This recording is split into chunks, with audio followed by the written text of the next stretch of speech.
नमस्कार, मैं स्वतंत्र कुमार और आप सभी का स्वागत करता हूं आपके अपने चैनल शॉर्ट हैंड टीम पर। तो दोस्तों, आज के इस वीडियो में रामधारी सिंह गुप्ता खंड 2 के प्रतिलेखन संख्या 133 के डिक्टेशन को हम लोग लेने वाले हैं। इसे हम दो अलग अलग स्पीड में लेंगे। पहली बार में 90 की स्पीड में, तो दूसरी और आखिरी बार में इसी डिक्टेशन को हम लोग 100 की स्पीड में लेने वाले हैं। लेकिन अगर आपको ये नहीं पता है कि इसे संकेत लिपि में किस प्रकार से लिखा जा सकता है, यानी इस प्रतिलेखन के प्रत्येक शब्द की आउटलाइन क्या होगी, तो आप हमारे शॉर्ट हैंड टीम ऐप को डाउनलोड कर सकते हैं। ऐप का लिंक इसी वीडियो के ठीक नीचे डिस्क्रिप्शन बॉक्स में आपको मिल जाएगा।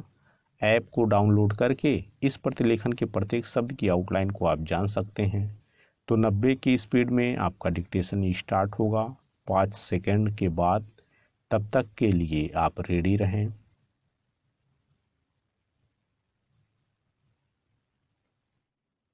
स्टार्ट। भाइयों व बहनों, धन आदि जड़ वस्तुएं हमारी हैं और हमारे लिए आवश्यक हैं। यह भाव मनुष्य को मन से ही उठा लेना चाहिए। मनुष्य को कभी भी उत्पाती विनाशशील वस्तुओं का आश्रय नहीं लेना चाहिए। उत्पाती विनाशशील वस्तुओं का आश्रय लेना, उनकी अधीनता स्वीकार करना योग मार्ग, ज्ञान मार्ग और भक्ति मार्ग, तीनों ही मार्गों में महान बाधा है। उत्पाती विनाशशील वस्तुओं को प्राप्त करके अपने बड़प्पन का अनुभव करना ही उनके अधीन होना है। सद्गुण सदाचार सत है और दुर्गुण दुराचार असत है। असत की तो सत्ता नहीं होती और सत का भी कभी अभाव नहीं होता। उत्पाती विनाशशील असत का संग करने के कारण ही सत प्रकट नहीं होता। अस्वाभाविक दुर्गुण दुराचार का त्याग कर दें तो सद्गुण सदाचार स्वतः सिद्ध है। जड़ वस्तुएं बदलती और आती जाती हैं, जबकि आत्मा कभी नहीं बदलती और सदैव ज्यों की त्यों रहती है। केवल प्रकृति के अंश को पकड़ने से यह सर्वथा स्वाधीन होते हुए भी पराधीन हो जाती है और जन्म मरण के बंधन से बंध जाती है। पैरा। आध्यात्मिक उन्नति में सांसारिक वस्तु योग्यता आदि की बिल्कुल आवश्यकता नहीं है। जड़ता से संबंध विच्छेद करने पर ही चिन्मयता की प्राप्ति होती है। वास्तव में चाहे धनवान हो या निर्धन, मन से धन की इच्छा का त्याग करने पर दोनों समान हैं।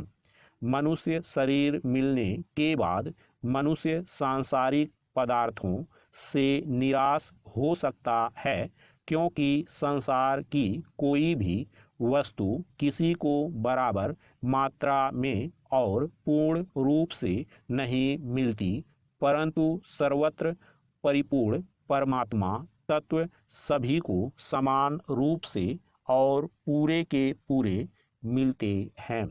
इसलिए परमात्मा तत्व की प्राप्ति से निराश होने का कोई स्थान नहीं है।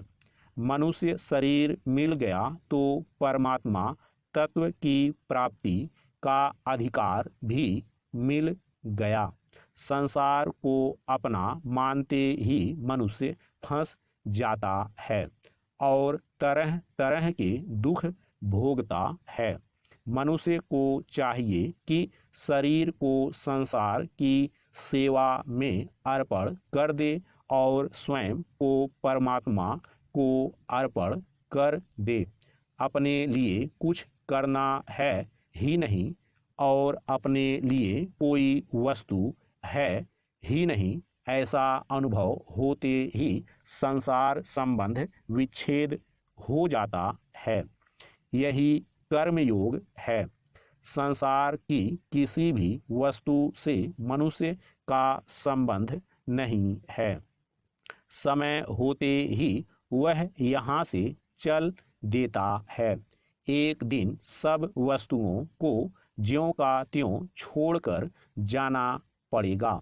सब की सब वस्तुएं यहीं पड़ी रह जाएंगी, यह शरीर भी यहीं रह जाएगा। इसलिए जब तक संसार में रहना है तब तक निष्काम भाव से दूसरों की सेवा करनी है। जब जाएंगे तब साथ कुछ ले नहीं जाएंगे।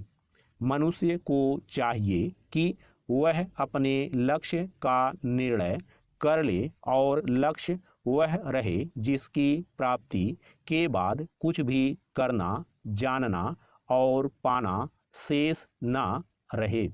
इसी को भगवान प्राप्ति कहते हैं। मनुष्य को दृढ़ता पूर्वक यह मान लेना चाहिए कि ये उत्पन्न और नष्ट होने वाली वस्तुएं मेरी नहीं हैं। स्टॉप। दोस्तों, इसी डिक्टेशन को दूसरी बार में हम लोग 100 की स्पीड में लेंगे और आपका समय स्टार्ट होगा 5 सेकंड के बाद। तब तक के लिए आप रेडी रहें।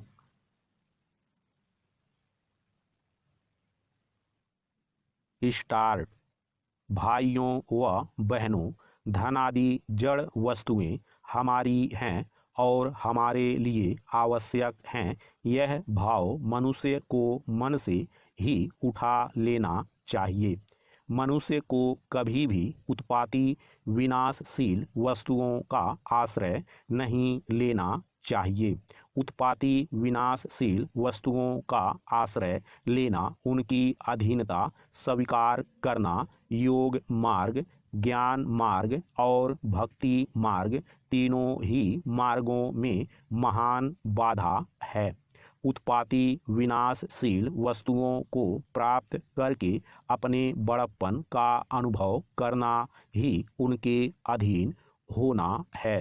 सद्गुण सदाचार सत है और दुर्गुण दुराचार असत है। असत की तो सत्ता नहीं होती और सत का भी कभी अभाव नहीं होता। उत्पाती विनाशशील असत का संग करने के कारण ही सत प्रकट नहीं होता।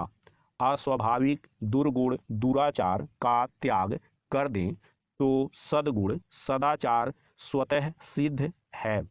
जड़ वस्तुएं बदलती और आती जाती हैं, जबकि आत्मा कभी नहीं बदलती और सदैव ज्यों की त्यों रहती है। केवल प्रकृति के अंश को पकड़ने से यह सर्वथा स्वाधीन होते हुए भी पराधीन हो जाती है और जन्म मरण के बंधन से बंध जाती है। पैरा।